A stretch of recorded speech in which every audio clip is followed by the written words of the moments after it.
Hello, FPL managers. Welcome back to the channel. Welcome to the Red Zone Fantasy Premier League. My name is Ola.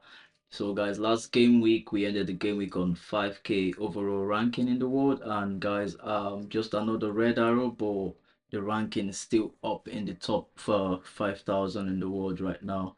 And guys, just over the week we were really heading for a worse red arrow until the introduction of Jacob Murphy from the bench. So we ended the game week on 51 points, and off the bench came Jacob Murphy for Savinho, whom I initially didn't start. Did start, so Savinho was a starter in the team, but then he scored 0 points. He didn't even get to lace his boots for Pep Guardiola's team, and that led us to having Jacob Murphy's points in the team, guys. And on the bench is Henderson and Neco Williams, so that means the wild card is a decent one. Savio didn't play. I really don't know why Pep is doing that kind of crazy rotation, not even giving the man 15 minutes. But guys, it was to our benefits. And Digne didn't get to play for Villa. I understand that's due to the Champions League commitment. They are playing PSG, and he did. He played about 90 minutes in the PSG game, so it's understandable why he got rested in the weekend. And guys, Nico Williams coming through for Leicester, new Nottingham Forest with an assist.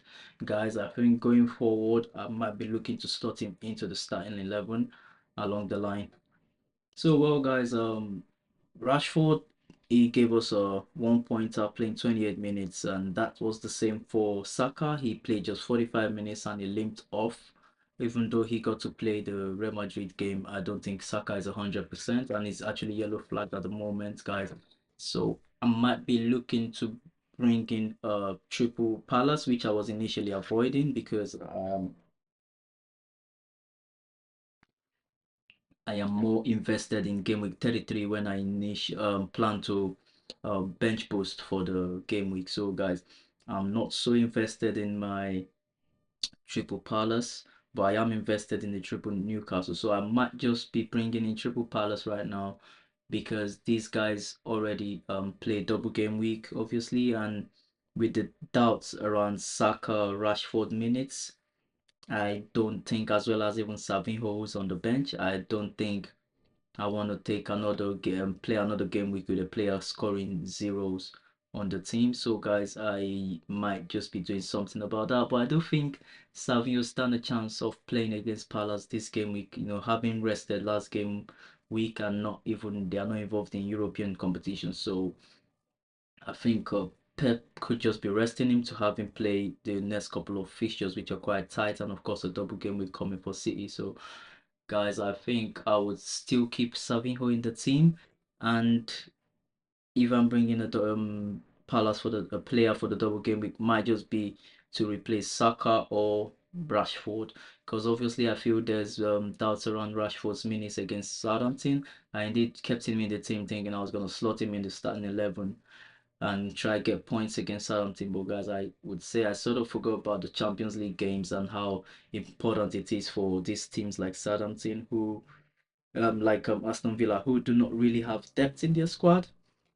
So guys, moving forward, this is what my team looks like ahead of game week 32 with a lot of players who've got doubts.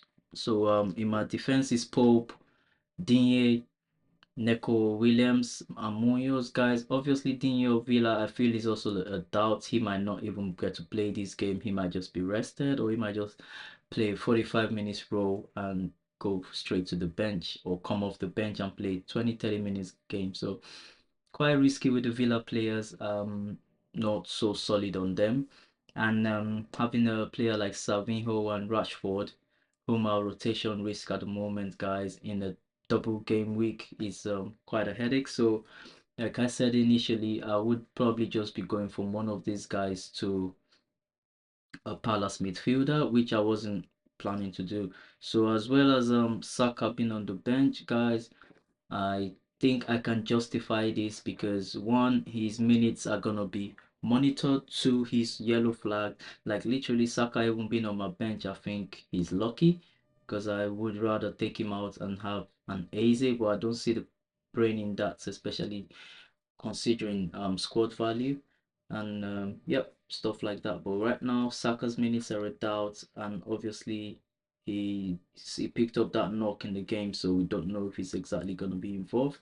But yeah, so it could be Saka to Eze, and I risk the minutes of Rashford. I don't mind how many minutes he gets to play, or I do Rashford to Eze, and I have my team set up like this. Eze comes in the midfield, or Ismail Assar in the midfield with Murphy and of course Salah. But with doubts around Savinho as well, probably playing few minutes or just not giving you 90 minutes, I think I might do Savinho instead. But then I need Savinho for his double game week 33 as well. We need the City players for their game week 33, which is the game week I plan to bench boost, guys. So you see how tight it is to make these decisions right now. So anyway, that's the plan going forward. I might just be going for Ismail Assar, guys, to come in for probably Rashford playing really few minutes right now. Saka at doubts and rotation risk due to the European Championship, Champions League game against Real Madrid. Savio is a rotation risk as well. So, guys, who do you think I should go for? In my opinion, I want to have Ismail Assar right now in my team because of his double game week before. Who exactly? I'm thinking it could be Savinho, who is a rotation risk. Man played at least 0 minutes in the game against Man United, not even lacing his boots. How am I sure he's going to play against Crystal Palace? That's a talking point. And Rashford, with his European competition and engagement with Villa, playing PSG, how am I sure he's going to give enough minutes? And even when he does give minutes, does he give a return in the game against Southampton, which is why we had him in the team? I don't know. So guys, that's simply the plan right now. I'm gonna be going for Palace player and just know that I have my triple Palace, triple Newcastle, which wasn't the initial plan. I was looking to, you know, gain on a single game with player like the likes of Rashford or Saka. But now guys, things have changed, and yep, we have to change our strategy as well. So now we would be going for Triple Palace, and now to the side of the video where I discuss my cheap strategy to you with you lots, guys. So cheap strategy is confirmed, guys. Like I mentioned, I've planned to bench boost in game week 33 and free hit in game week 34. So guys, looking at the team this way, let's say I bring, this is the FPL team website. So I'm looking now to get rid of Saka. So Saka out, Sa in. All right.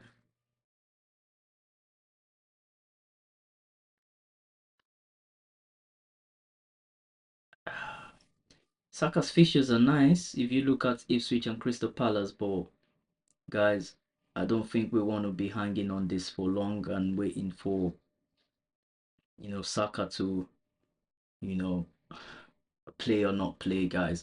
Is enough doubts with the limping and the yellow flag on FPL, guys. It's that time of the season. We're not looking to miss out on any player. So let's say I have Ismail Assar there playing alongside Salah, Murphy, and Rashford. Do I keep Savinho as my first substitute? I'm not exactly sure about that. But let's say I leave it this way, and Saka is the sacrificial lamb for Ismail Assar, and I do get my triple Palace and my triple Newcastle, and as well the double Liverpool against West Ham. I'm just slotting in Rashford there, who has got minutes out. I don't think I want to do Rashford game here because he might just be playing lesser than 30 minutes or even just the first half. So let's say I do Rashford for Savinho. Rashford goes to the bench and he becomes my first substitute. Look at Digne as well on the bench. He says unexpected 80 points. That's a lot. I think this team is decent, but I do fancy Digne against Southampton. Let's see what happens. Digne coming in for Konate against Southampton. Still decent. Still says expected 80 points, but let me do this. Let me see what it says. So Konate Neko Williams, he goes down to 79.7 points, expected points. So guys, I think the team I had initially was just the most decent team for the game week. So I'm gonna be having in defense Pope, Konate, Saliba, and Munoz, just for the upside, obviously, and of course our 6 double game week players, that's comprising of Newcastle and Palace players. So guys, I think this is how I will have my team going forward. Saka comes in for Saka.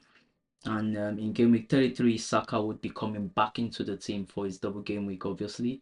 And then I might be bringing in another Aston Villa player into the team. Obviously, we do have about 3 transfers in the bank, not 2 transfers. So by that game week, it will be 3 transfers, or maybe 2, depending if I decide to really do the Saka or Rashford to Ismail Assar. I think right now my mind is made up. The sacrificial lamb for the game week has to be Saka or Rashford. That's just too much minutes risk with these guys to keep them for the longer term. So I would be looking to chop either of these fellas. So guys, like I mentioned, the plan is to bench boost in 33, free hit in 34, assistant manager cheap for the rest of the season. So guys, let's just go down. I indeed have subscribed for this website. I do not know why the ads are all over my screen, but we'll go on to the assistant manager to target, guys. So using the fixture difficulty rating, I would use it on the website now, FPL website instead. So assistant manager to targets right now on the cheap, guys. For the upsides, obviously, I would say you can go for Villa, you can go for Brighton manager, just for the upside, looking to gain or win points, goals, points and all that. Yeah, these guys are decent. Arsenal, Villa, Brighton playing Leicester, obviously, is a decent one. And the monthly one is a risky one. I wouldn't play an assistant manager cheap on Guardiola right now. Neither would I do that on a Forest manager, but guys, I do have a few managers that are decent, especially if you're looking to, explore the benefits of an assistant manager cheap, looking to gain on a manager, you know, ranked places above another manager, at least 5 places above the other. Guys, the team to go for, I would honestly think that team could be Fulham playing Bournemouth. I don't know what the ranking between these two teams are, if it's up to 5 places apart, but there is a upside for Fulham to dominate Bournemouth there. And same goes for the Brentford Arsenal game. Is another game where Brentford, I've always mentioned 2 game weeks now, I've mentioned the Brentford manager as having upside against the London teams. He played Chelsea, he had a draw, and I think he came up with 11 points. So if he plays Arsenal and gets another draw, even a win, who knows? That's way loads of points. And hopefully this time they don't blank. Like, I mean, getting 11 points for a 0-0 draw was decent. So imagine they do get goals this time. So I think Thomas Frank, he's one manager to target on the assistant manager chip.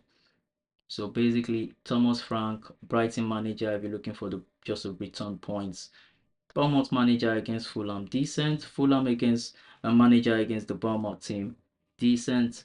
And yeah, I think that's as much as I would invest on the assistant manager chip, guys. And yeah, if you're looking for another game where the managers could decently win, I'll do Wolverhampton against Tottenham as well. Yes, as funny as that sound and risky, yes, you could play your assistant manager chip against Tottenham. So guys, that's the major talking points for this game week. Looking at the teams right now, there'll be so much rotation, so we should be mindful of the players that we having in our team, guys, especially for my kind of person who is looking to maintain rank. And right now we're having a lot of players who might not even fixture in the game week or have very limited time in their teams. So guys, it's quite a headache for game week 32, but I'll say just keep a decent team, have as much double game week players as possible. I think they're actually even better to have in your team than mix up with the likes of Southampton. And if you're gonna mix up, I'm sorry, Aston Villa who play Southampton, and if you're gonna mix up with certain team players in your team, I think it's safer and smarter to do that with Forest players and Liverpool players who've got consistency with their time, and we know exactly who's gonna play, and yep. So that'll be it for now, guys. Keep your team as simple as possible. Keep as much double game week 32 players, and try bringing players. If you're making a transfer this game week, I'll say transfer in players who double in 33. But be mindful of the Villa players right now, as well as the Arsenal player, just because they do have rotation risk and the limits to their game time right now. So guys, that'll be it for this game week. My team is pretty much the same. I will be keeping this team, probably introducing Ismail Assar, as I feel he's my choice pick ahead of Eze for the game week, guys. So well, that'll be it for now. FPL managers, I wish us all good luck and stay on the side of the green arrow for the game week. Bye bye everyone, till next time.